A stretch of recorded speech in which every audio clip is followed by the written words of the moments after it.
Alors c'est vrai que cette question-là, elle est passée un petit peu au second plan depuis le début des années 2010 et en raison, du contexte de dégradation des relations avec les pays occidentaux qui mobilisent prioritairement la Russie et qui nous mobilisent, également.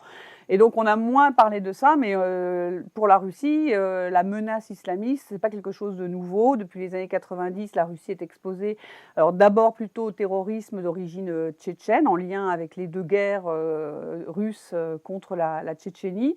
Et puis, ensuite, la Russie a plein de raisons d'être dans le viseur des, terroristes, djihadistes. Il y a eu beaucoup d'attentats, en fait, ces dernières années. Alors on n'a pas retenu forcément la séquence, mais il y a eu de très nombreux attentats dans les années 2010, d'une moindre ampleur que celui du 22 mars. Et des attentats déjoués également, régulièrement des coups de filet, notamment dans le Caucase du Nord russe. Et puis dernièrement, cet attentat déjoué dans une synagogue au début du mois de mars. Donc pour la Russie, c'est pas vraiment une question nouvelle. La Russie est ciblée par les djihadistes pour différentes raisons. Ça remonte à la guerre d'Afghanistan, les 2 guerres en Tchétchénie qui donnent effectivement l'image d'un pays qui s'en prend aux musulmans. Ça, c'est quand même un des éléments importants. À partir de 2015, bien sûr, l'intervention en Syrie. Même si on sait que la Russie n'a pas frappé que l'État islamique, elle a frappé l'État islamique. Et même si elle n'est pas la seule à avoir frappé l'État islamique, comme les Russes aiment bien le suggérer, elle a frappé l'État islamique.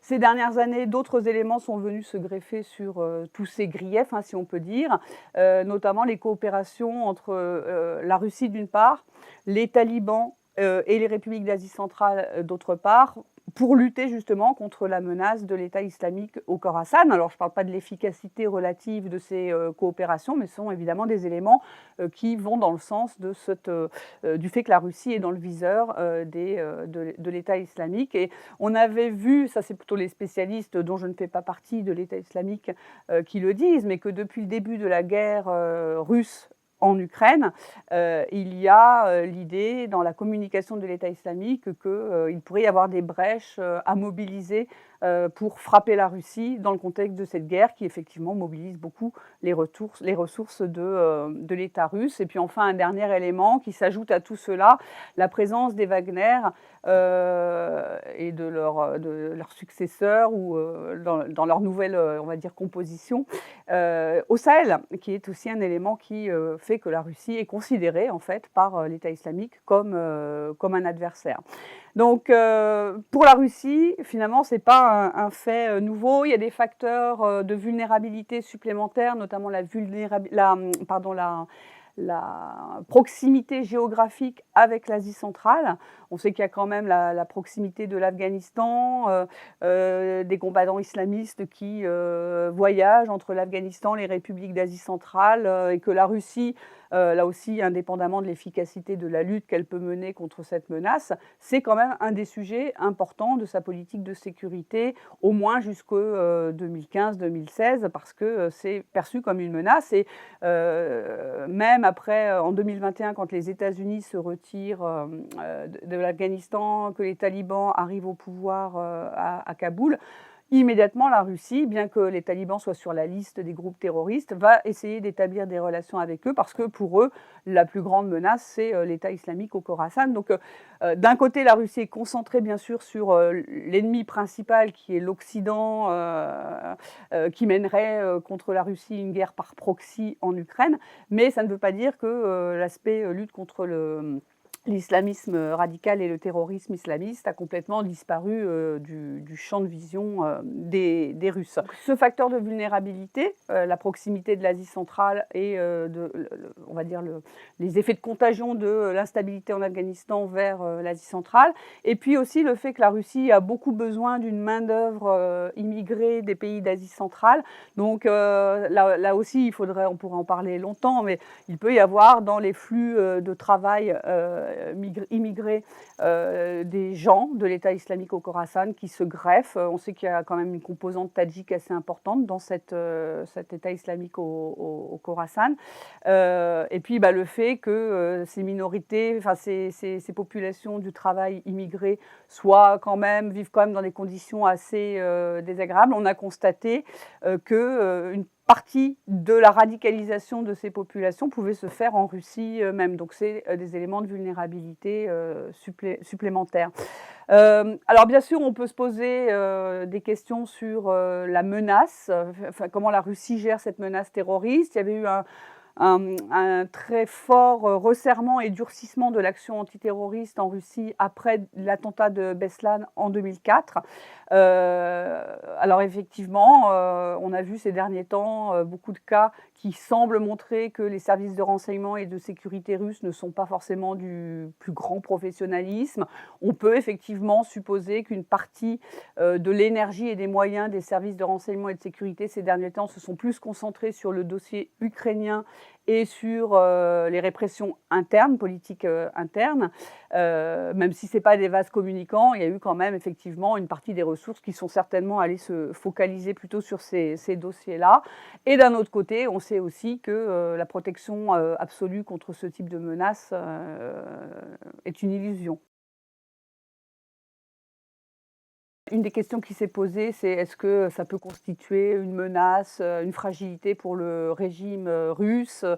Bon, ça j'en doute, ça fait quand même plusieurs, 15 à 20 ans que la Russie est soumise régulièrement à des actes, terroristes.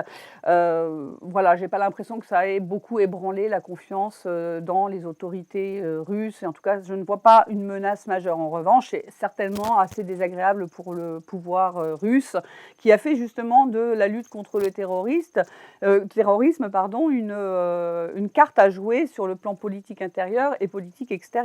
L'image de l'homme fort, Vladimir Poutine l'a beaucoup bâti sur cet aspect-là. Et on peut rappeler quand même que la Deuxième Guerre en Tchétchénie avait été menée au nom de la lutte contre le terrorisme et que cette guerre avait contribué à poser l'image de Vladimir Poutine comme homme fort, à asseoir sa légitimité comme nouveau dirigeant de la Fédération de Russie.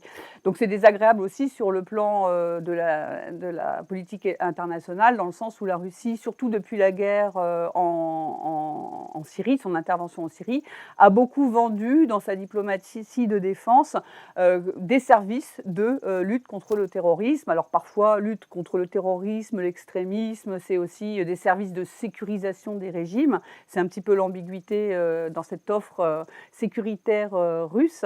Mais voilà, donc c'est un petit peu désagréable et ça va amener le pouvoir russe certainement à montrer une réponse assez forte à tout ça. Je pense que l'affichage des traitements qui ont été réservés aux personnes qui ont perpétré ces attentats du 22 mars, les tortures auxquelles elles ont été soumises, tout ça, cet affichage vise évidemment à montrer que l'État russe entend mener une réponse musclée. Il y aura peut-être des coups de filet dans certains milieux en Russie. Un durcissement de l'appareil répressif, sachant qu'il a quand même été... le durcissement est déjà quand même assez fort depuis 2 ans et même dans les années précédentes. Certains appellent à la levée du moratoire sur la peine de mort. Et ce que l'on pourrait craindre sur la scène intérieure, c'est une politique plus dure et plus répressive par rapport justement à ces populations immigrées du travail centra-asiatique ou même des phénomènes de rejet par les populations russes dans ces populations-là. Sur ce sujet-là, la première question qu'on s'est posée, surtout quand on a entendu le président Poutine immédiatement désigner une piste ukrainienne dans sa première allocution sur l'attentat, il ne mentionne pas du tout l'État islamique et il pointe des complicités du côté de l'Ukraine. Donc une des premières questions que tout le monde s'est posée, c'est est-ce que cet attentat peut servir de prétexte à une intensification des opérations en Ukraine, voire à une nouvelle vague de mobilisation, parce que c'est vrai que ce qui contribue aux réflexions sur ce sujet-là, c'est aussi que il y a le sentiment du côté des autorités russes que le moment serait peut-être bienvenu effectivement de frapper plus fort encore en Ukraine, parce qu'il y aurait une fenêtre d'opportunité à un moment où la Russie, au moins sur le front ukrainien, sur le terrain, est en position de force, que même si les pays occidentaux continuent à afficher leur soutien à l'Ukraine, on voit bien que l'aide concrète, matérielle, tarde à venir. Donc tous ces éléments se lient entre eux pour que l'on puisse avoir ces interrogations sur la façon dont le pouvoir russe pourrait mobiliser l'attentat par rapport au conflit en Ukraine. Mais là aussi, on peut avoir le sentiment que le pouvoir russe n'a pas forcément besoin de cet attentat pour justifier quoi que ce soit. Et d'ailleurs, avant l'attentat, il y avait déjà eu une campagne beaucoup plus massive de frappe contre l'Ukraine. Donc voilà. En revanche, ce qui ne serait pas étonnant, c'est que la population russe, dans une grande majorité, achète cette carte de l'Ukraine, parce que c'est vrai que ces derniers temps, il y a eu des opérations contre des personnalités réalisées par les Ukrainiens, donc des ultranationalistes russes, anti-ukrainiens qui ont fait l'objet d'attentats. Il y a ces événements à Belgorod, il y a également des drones qui sont baladés au-dessus de Moscou, des frappes sur des infrastructures russes, et à chaque fois l'État russe n'hésite pas à utiliser le terme de terrorisme. Donc la population russe pourrait, dans une bonne partie d'entre elles en tout cas, acheter cette idée qu'il y a une piste ukrainienne à suivre. Bon, moi, cette piste-là, elle me paraît absolument pas crédible. Ce qui est intéressant, c'est que dans l'allocution de Vladimir Poutine, la première après les attentats, il a aussi appelé à une coopération internationale contre le terrorisme.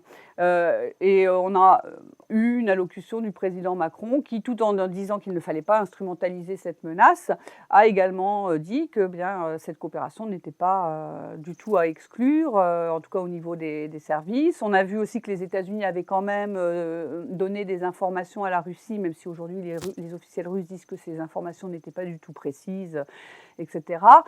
Donc voilà, on pourrait se dire, est-ce que ça peut être l'occasion de renouer un petit peu avec les pays occidentaux? Visiblement, ce n'est pas la carte que veulent jouer les Russes.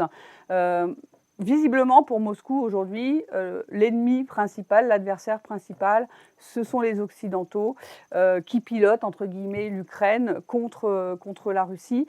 Et c'est pour ça qu'aujourd'hui, beaucoup d'officiels russes, y compris les représentants des structures de sécurité, ont pointé non seulement la piste ukrainienne, mais aussi le soutien, c'est pas très étayé, mais en tout cas un soutien américain ou un soutien même britannique, selon certains, à cet attentat. Donc ça ne pointe pas dans la direction d'un accroissement de la coopération entre la Russie et l'Occident sur la lutte contre le terrorisme, même si je pense qu'effectivement des communications perdurent sur ce sujet-là, quand il y a des informations qui pointent vers le risque d'une menace terroriste dans tel ou tel pays. Et ça avait été le cas aussi pour l'attentat qui a eu lieu début d'année en Iran, si j'ai bien compris.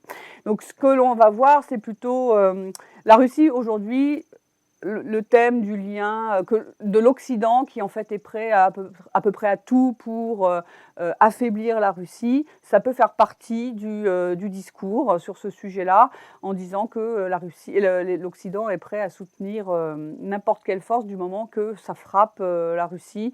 C'est aussi un thème qui est porteur du côté de l'opinion publique russe. On a vraiment l'impression que pour aujourd'hui, le pouvoir politique russe ne veut pas se laisser distraire du conflit en Ukraine, qu'il inscrit dans un cadre beaucoup plus global d'affrontement en fait entre l'Occident dit collectif et la Russie.